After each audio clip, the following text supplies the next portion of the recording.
A really important exercise to incorporate into your routine is a functional squat. The reason why it's important to be able to do a functional squat is that we use this motion and this movement pattern in everyday life. So if you do it properly, you can save your back, you can strengthen your legs, and it takes a lot of load off your knees if you're doing it right. So a few key points to keep in mind when we're doing a squat or a functional squat is that we begin with our feet shoulder width apart. So we have a good base of support underneath us. We make sure that we're equally balanced from side to side.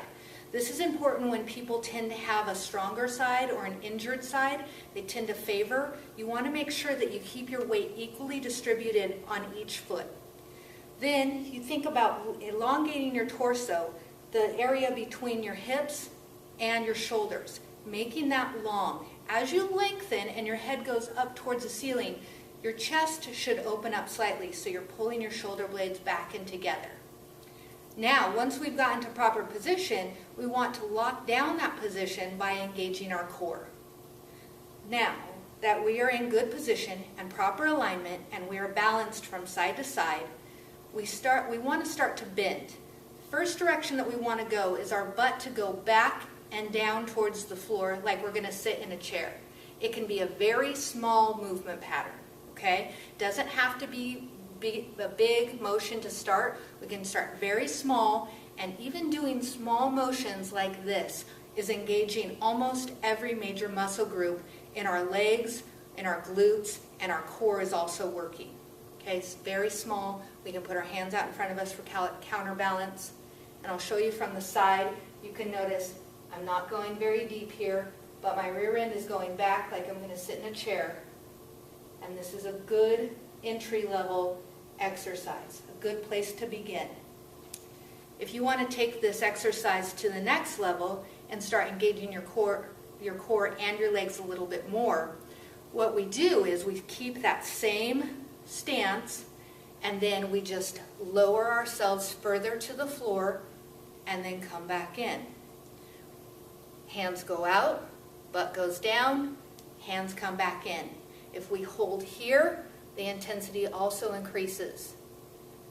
From the side, you can see the bend and the angle at my hips and at my knees now is increasing, okay, making the exercise more intense. The next thing that we can do is we can add a weighted device. So I have a medicine ball here. You can use a handheld weight. You can use just about anything at your home that has some sort of weight to it.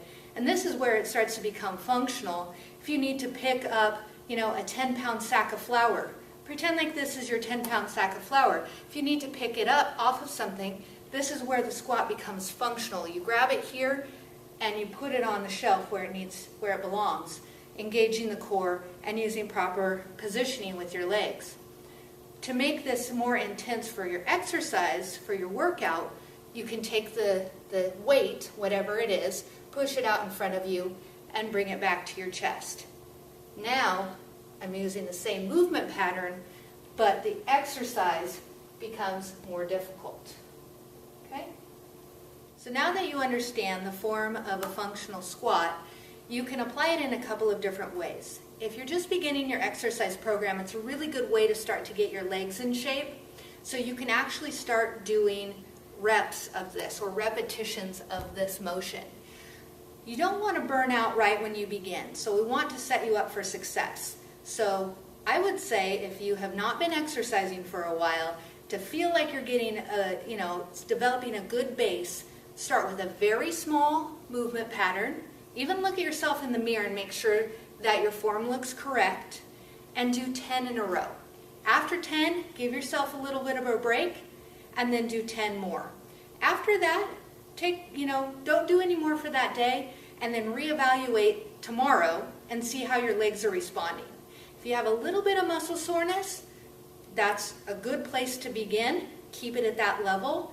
If your legs feel really, really fatigued and really sore, back that off and only do 10 in a row until your legs have developed enough stamina and enough muscle to continue, and then progress as necessary, adding repetitions of 10 as you feel like you're getting in better shape.